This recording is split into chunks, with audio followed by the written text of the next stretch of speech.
নমস্কার বন্ধুরা, বাঙালির হেসেল সাথে শম্পা রান্নাঘরে আপনাদের সবাইকে স্বাগত জানাই। আজ আমি দই সর্ষে ইলিশ রান্না করব।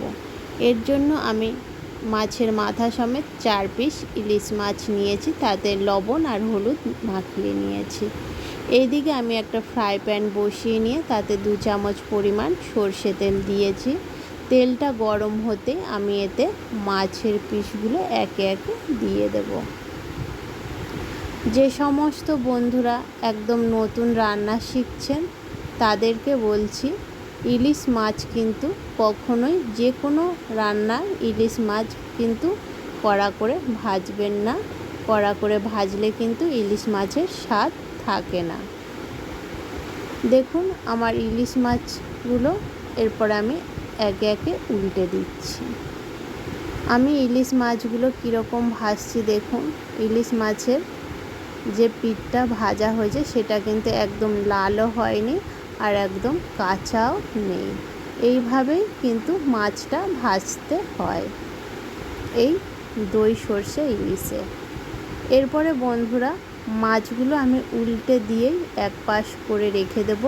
আর আমি নিয়েছি 2 চামচ পরিমাণ সর্ষে, যেটা আমি কাঁচা লঙ্কা দিয়ে বেটে নিয়েছি, আর 2 চামচ টক দই। এরপরে আমি কালো জিরে ফোড়ন দিয়ে দেব ওই তেলে। মাছগুলো উল্টেই কিন্তু আমি এক পাশ করে রেখে দেব। এই মশলাটা ভাজতে ভাজতে আমার অপোজিট সাইডটা কিন্তু ভাজা হয়ে যাবে।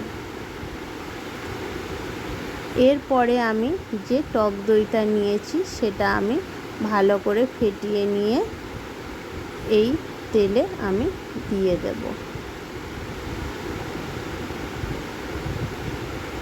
আমরা ইলিশ মাছ নানানভাবেই রান্না করে খেয়ে থাকি।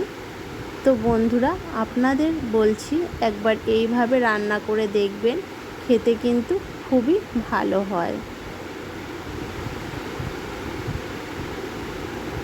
আমি এই রান্নায় এবার কটা কাঁচা লঙ্কা দিয়ে দেব। দিয়ে আমি কাঁচা লঙ্কাগুলোও আবারও দইয়ের সাথে ভেজে নেব। আমি কিন্তু যে সমস্ত রান্নার রেসিপি আপনাদের সাথে শেয়ার করি সেইগুলো সবই কিন্তু খুবই কম মশলা এবং আমাদের বাড়িতে যা রান্না হয় সেইগুলোই আপনাদের সাথে শেয়ার করি, এবং হাতের কাছে যেগুলো পাওয়া যায় সেইগুলো দিয়েই আমি রান্নাটা করার চেষ্টা করি। এরপরে আমি এতে দিয়ে দেব সর্ষে বাটা। সর্ষেটা আর দইটা আমি একটু তেলে দইয়ের সাথে সর্ষেটাকে একটু সামান্য নেড়ে চেড়ে নেব। আর সর্ষেটা বাটার সময় আমার যে জলটা নেওয়া হয়েছে এই সর্ষের মধ্যে আমি সেই 1 ফোঁটা জল দিয়ে দেব। দিয়ে একটু দইয়ের সাথে সর্ষেটা আমি সামান্য মিশিয়ে একটু নেড়ে চেড়ে ভেজে নেব। আর এই দিকে একটা কাতলা মাছের পিস আছে। এটা আমার ছেলে যেহেতু খাবে তার জন্য আমি এই কাতলা মাছের পিসটাও আমি এর সাথে রান্না করেছি। বন্ধুরা আপনারা কিন্তু দই ইলিশ যখন বানাবেন তখন কিন্তু কাতলা মাছটা দেবেন না, এটা আমার ছেলের জন্য। এরপরে আমি দেখুন আমার সর্ষেটা কিন্তু খুব সুন্দর করে দইয়ের সাথে মিশে গেছে। এরপরে আমি মাছের পিসগুলো একে একে এই সর্ষে আর দইয়ের মধ্যে দিয়ে দেব।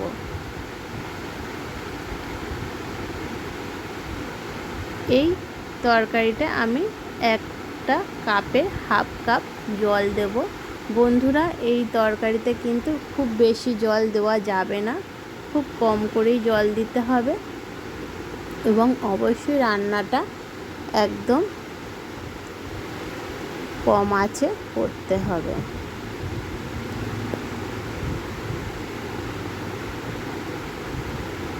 এর মধ্যে আমি একটু লবণ দেব। লবণটা বন্ধুরা যে যার স্বাদ অনুযায়ী দেবেন। মাছগুলোকে আমি ভালো করে মশলার সাথে মিশিয়ে নিয়ে মশলার মধ্যে দিয়ে একটু উল্টে পাল্টে দেব। মাছগুলো দিয়ে আমি একটা ঢাকনা দিয়ে ঢেকে দেব 5 মিনিটের জন্য।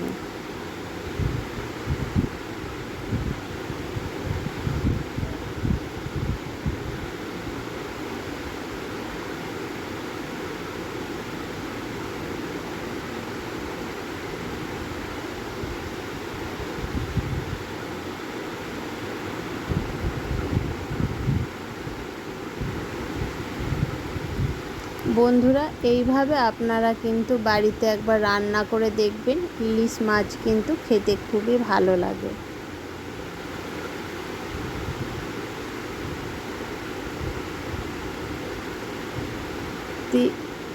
5 মিনিট পরে দেখুন ফিরে এসেছি। আমার কিন্তু রান্নাটা অলরেডি হয়ে গেছে।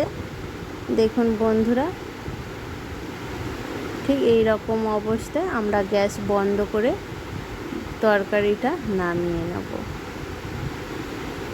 যে সমস্ত বন্ধুরা আমার রান্নার ভিডিওটি দেখছেন, আমার রান্না যদি আপনাদের ভালো লেগে থাকে তো অবশ্যই আমার চ্যানেলটিকে সাবস্ক্রাইব করবেন এবং আরও নতুন ভিডিও পাওয়ার জন্য পাশে থাকবেন।